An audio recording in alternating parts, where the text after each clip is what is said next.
एक हमारा एक्सेस बनता है हाइपोथैलेमस, ब्रेन में होता है, पिट्यूटरी ग्लैंड एक ब्रेन में होता है और एक एड्रीनल ग्लैंड होता है जो किडनीज के ऊपर होता है।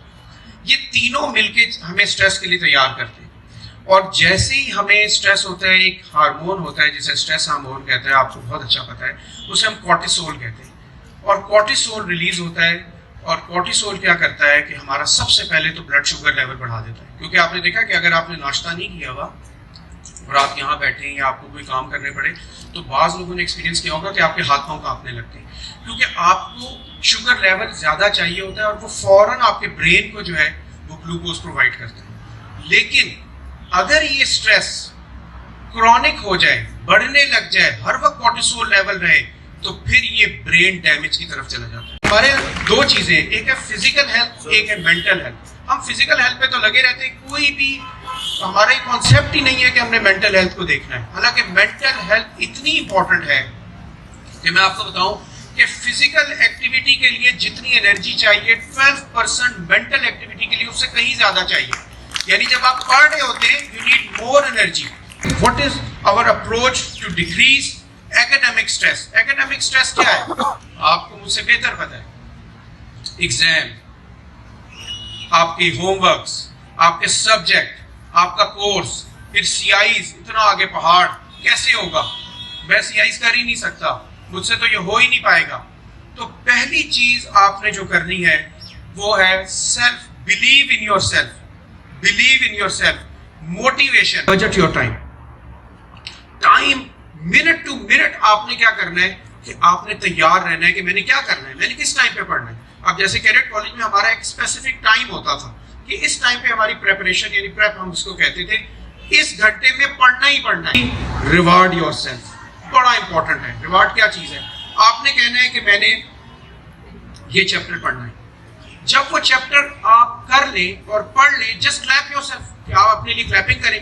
अब आ जाए आप ब्रीदिंग एक्सरसाइजेस, जिसको हम मेडिटेशंस कहते हैं। ब्रीदिंग एक्सरसाइज ये आप किसी वक्त भी कर सकते हैं, बहुत आसान है। ड्यूरिंग स्टडी आपने ब्रीदिंग एक्सरसाइज करनी। ब्रीदिंग एक्सरसाइज बिल्कुल सिंपल है, कहीं जाने की जरूरत। आपने 5 याद रखें, 5 मिनट्स के लिए आप 5 आपने काउंट कर लें या 5 ब्रीदिंग्स कर लें। कैसे? खूब अंदर जितना खींच सकते हैं अपने नाक के जरिए खींचें और जितना इजीली सस्टेन कर सकते हैं उसको सस्टेन करें और मुंह से बाहर ब्रीथ करें। उससे जबरदस्त है कि आप मेडिटेशन करें या योगा वगैरह अगर आप करना चाहते करें, लेकिन हर बंदा योगा में फोकस नहीं कर सकता, तो आप ब्रीदिंग एक्सरसाइज कर सकते हैं। और जब आप करेंगे तो ब्रेन खुद ब खुद आपको रिलैक्स करना शुरू करेगा। जब भी माउंटेनियर्स होते हैं ना, आपने अगर उनसे पूछे ना तो वो क्या करते हैं, वो ये पहाड़ी को नहीं देखते कि मैंने उसको चढ़ना है, या हर वक्त नहीं देखते। वो अपना एक फर्स्ट स्टेप को सोचते हैं कि मैंने पहला स्टेप कैसे लेना है। फर्स्ट स्टेप, वो ये नहीं देखते कि यार वो पहाड़ी तो अभी इतनी रहेगी, K2 को नापो अभी इतनी रहेगी है, नहीं। वो फर्स्ट स्टेप रहते हैं कि हमने फर्स्ट स्टेप लिया, बहुत कामयाब है, चलो खाना खाओ, चाय पियो, अपना एंजॉय करते हैं, कैंप लगाते हैं। तो आपने भी सीआईज को नहीं सोचना, अभी जो आपकी क्लास जा रही है, अभी नेक्स्ट जो आपका टेस्ट है, इस टेस्ट को आपने सोचना है, आगे एकदम से नहीं सोचना। To do list, list your things, अपनी लिस्ट बनाएं। जैसे मोबाइल पे होता है ना टू डू लिस्ट, आपकी एक लिस्ट होती है, आपने प्रायोरिटीज रखें कि आज मैंने क्या करना है, आज मेरी प्रायोरिटी क्या है, मैंने कौन सा सब्जेक्ट पहले पढ़ना है। ये नहीं है कि अभी कोई भी सब्जेक्ट है जिसको बहुत आगे और आप लेके केमिस्ट्री पहले दिन ही केमिस्ट्री खोल ली आपने और पता लगे जी कंफ्यूज हो गए और बाकी सब्जेक्ट भी चले गए। ठीक है, आपने क्या करना है, जैसे हम पेपर्स में करते हैं कि सबसे पहले पेपर का एक तरीका होता है करने का ना, उसका तरीका ये होता है कि आपने सबसे पहले आसान क्वेश्चन करना होता है। अगर आप मुश्किल क्वेश्चन करने पे लग जाएंगे ना तो आपका एक तो जहन टेंशन में आ जाएगा कि हाँ ये मैं फंस गया हूं, आप बाकी क्वेश्चन भी गलत कर देंगे। ईटिंग हैबिट्स इतनी इंपॉर्टेंट है जिसको हम कोई इंपॉर्टेंस नहीं देते। सबसे पहले ब्रेकफास्ट। अभी रिसर्च हुई है, उन्होंने कहा कि जो बेस्ट पॉसिबल आपका जो स्ट्रेस अगर अवॉइड कर सकते हैं तो आपको ब्रेकफास्ट करना है। तो ब्रेकफास्ट बहुत जरूरी है। फिर जितनी फैटी चीजें आप खाएंगे, जितनी आप शुगर लेंगे, जितनी आप ऑयली चीजें लेंगे, आपकी बॉडी स्लो होती चली जाएगी। क्योंकि एक हार्मोन होता है जिसे हम हैप्पी हार्मोन कहते हैं, सेरोटोनिन कहते हैं। सेरोटोनिन जो है ये आपको मूड को एलिवेट करता है, ये आपकी स्लीप को बेहतर करता है और यही आपकी जो है वो मोटिवेशन बढ़ाता है, आपकी डाइजेशन करता है। ये कहां से मिलता है? ये तब रिलीज होता है जब आप फैट फ्री खाना खाते हैं, जब आप लो शुगर कंजम्पशन करते हैं, जब आप ओट्स के बारे में अच्छा है, स्ट्रॉबेरीज, बनाना में तो खैर पोटेशियम भी है, जब आप ये चीजें मतलब ये वो है जो आप सिंपल हेल्थी डाइट है। एक तो ब्रीदिंग एक्सरसाइज होगी ना, एक्सरसाइज में क्या होता है? एक्सरसाइज क्या है? ये नहीं है कि मैंने वॉक कर लिया आराम से, एक्सरसाइज कर रही थी, क्या हुआ? आराम से वॉक कर रही 4, नहीं, डबल योर हार्ट रेट कम से कम डबल या एटलीस्ट 140 तक जाना चाहिए।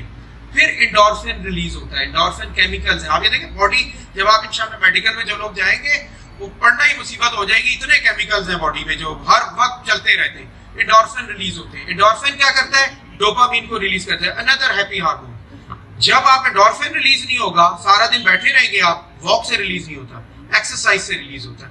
तो फिर आप ये क्या करते हैं? डोपामिन होगा, मूड एलिवेशन है। जैसे आप शॉपिंग करने जाते हैं ना, आप बड़े खुश होते हैं, डोपामिन रिलीज होता है आपको, आप मोटिवेशन होते हैं, आपकी डिसीजन पावर होती है, आपकी मेमोरी रिस्टोर होती है। कैसे? एक्सरसाइज।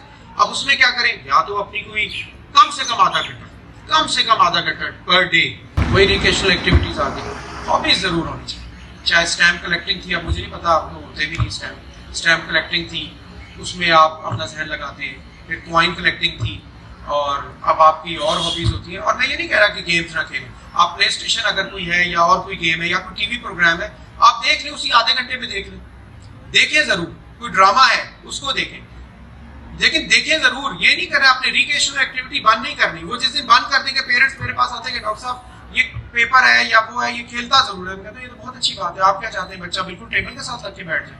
ये ऐसा तो नहीं हो सकता, ये तो बच्चा आपका खराब हो जाएगा।